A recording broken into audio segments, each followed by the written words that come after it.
दिल्ली থেকে গ্রেপ্তার পিলখানা দিল্লি জামা মসজিদ এলাকা থেকে গ্রেপ্তার পিলখানা প্রমোটার খুনের দুই মূল অভিযুক্ত হারুন শেখ এবং রোহিত খান। আজ সকালে হাওড়া সিটি পুলিশের গোয়েন্দাদের হাতে তারা গ্রেপ্তার হন। ধৃতদের সিআইডির হাতে তুলে দেওয়া হবে। জানা গেছে, খুনের পর ওই দুই আত্মাই কলকাতা থেকে বিহার এবং পরে দিল্লি পালিয়ে যায়। হাওড়া সিটি পুলিশের কয়েকটি তদন্তকারী দল তাদের পেছনে ধাওয়া করতে থাকে। রেল স্টেশনের সিসিটিভি ফুটেজ এবং সূত্র মারফত খবর পেয়ে দিল্লি থেকে তাদের গ্রেপ্তার করা হয়। गुड मॉर्निंग सभी को। 25th मॉर्निंग 4 o'clock को जो पिलखाना में गोलाबारी पीएस के अंडर जो शूटआउट हुआ है मॉर्निंग 4 o'clock को, इस केस को लेके उसके बाद में लर्नड सीपी सर हावड़ा इनके डायरेक्शन के अकॉर्डिंग हमने इन्वेस्टिगेशन शुरू किया था। और उसके बाद में हमने all through the leads and manual sources इस इन्वेस्टिगेशन को कंटिन्यू किया है विद द हेल्प ऑफ गोलाबारी PS team, detective department team Howrah. और इसको लेके एक खबर ये है कि दोनों जो आसामी जो मेन शूट किया है सीसीटीवी में जो दिखा रहा है, फर्स्ट है हारून खान सन्ना हकीम खान, पिलखाना 3rd लेन में जो रहता है। और सेकंड जो है रफाकत हुसैन अलियास रोहित जो मदरतला लेन पिलखाना में रहता है। इन दोनों को हमने अरेस्ट किया है और इनको वहाँ से लेके सीआईडी को हम लोग हैंड ओवर कर देंगे, क्योंकि अभी केस सीआईडी ने लिया है इसकी। तो ये सब तो आप जानते हैं। सर कैसे अरेस्ट हुआ दोनों? ये दोनों हम लोगों को दिल्ली के जामा मस्जिद एरिया में अरेस्ट हुआ है। जी पहले कलकत्ता गया तो ये लोग कलकत्ता में था पहले, उसके बाद में ये लोग बिहार शरीफ में रुका था। बिहार शरीफ के बाद में ये लोग दिल्ली में गया था। तो ये हम लोग डीडी गोलाबारी पीएस और हम लोग सब उनको उनका ट्रेल फॉलो करते हैं through manual sources to technical investigation. तब करके हमने उनको डिटेक्ट किया है कि वो लोग दिल्ली के जामिया मस्जिद एरिया में रह रहा है। वहीं से आज सुबह में उनको अरेस्ट किया गया। सर कोलकाता से बिहार बाई रोड और बिहार से दिल्ली की बाई रोड से नहीं, अभी वो लोग देयर कैन बी पॉसिबिलिटी कि वो मल्टीपल रूट्स भी लिए होंगे, तो वो सब डिटेल हम लोग स्लोली विद द इन्वेस्टिगेशन देंगे। अभी का मेन ये है, उद्देश्य ये है कि उन दोनों को हम लोग ने अरेस्ट किया है जो मेन कल्प्रिट्स हैं।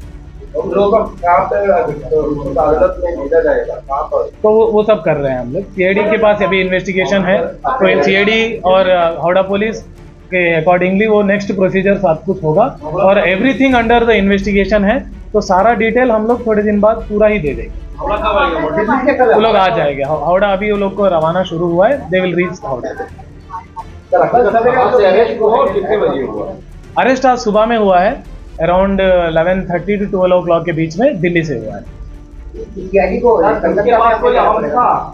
नहीं, अरेस्ट के टाइम पे कोई आर्म्स नहीं था। हम जो आज तो पहले जो रिकवर किया वही है, वही हम। हाँ ওটাই যে আর্মস আমি অলরেডি রিকভার করেছি এখানে কলকাতাতে যেখানে ও রেখেছে ওই আর্মসই আছে এখন পর্যন্ত, এটা ইনফরমেশন আছে। আর যেগুলো ডিটেইলড ইনফরমেশন আমরা দেব after the thorough investigation with the CID. ঠিক আছে, এই এক সপ্তাহ কোন কোন পয়েন্টে ওরা ছিল ওটা ব্রিফলি আমি আপনাকে বলবো কি ওটা প্রথমে কলকাতা গেছে, তারপরে ওটা আমার কাছে যে ইনফরমেশন আছে কি ওটা তারপরে বিহার শরীফ গেছে, ওখানে একটা শেল্টারের ইনফরমেশন আছে, তারপরে ওটা দিল্লি গেছে। তো এই সবাই ট্রেলকে হাওড়া পুলিশ আর ডিডি পুলিশ অফ হাওড়া তো আমি ফলো করেছে। তো তার ওই লিড নিয়েই অ্যারেস্ট হয়েছে। তো মোটামুটি হাওড়া পুলিশ পক্ষ থেকে 3-4টা টিম বিভিন্ন আলাদা আলাদা জায়গাতে ওনার ক্যাম্প করে আর এটা ট্রেল করে ওনাকে ধরেছে। ঠিক আছে, আর যেগুলো ডিটেলস হবে না ওটা সবই তদন্ত করেই আমি বলতে পারে, এখনই তো বলতে পারে। तो वो लोग जैसा वहाँ पे ये हो जाएगा, जितना जल्दी हो सकता है उतना वो लोग लेके आ जाएंगे। हाँ, आ जाएगा। ठीक है, ओके, थैंक यू। হাওড়া থেকে মণিশঙ্কর বিশ্বাসের রিপোর্ট, রূপসী বাংলা মিডিয়া। আপনারা দেখছেন রূপসী বাংলা মিডিয়া। এখন একটা ছোট্ট বিরতি, ফিরে আসছি বিরতির পর। পুরুলিয়ায় পাত্রপাত্রী যোগাযোগের একমাত্র বিশ্বস্ত প্রতিষ্ঠান বিবাহ পরিচয়। আপনার মনের মতো জীবনসঙ্গী খুঁজতে পাশে রয়েছে বিবাহ পরিচয়। তাই আর দেরি না করে আজই যোগাযোগ করুন বিবাহ পরিচয়।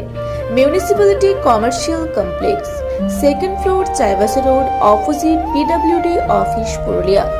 মোবাইল নম্বর 9232440272। ফিরে এলাম বিরতির পর। আপনারা দেখছেন রূপসী বাংলা মিডিয়া।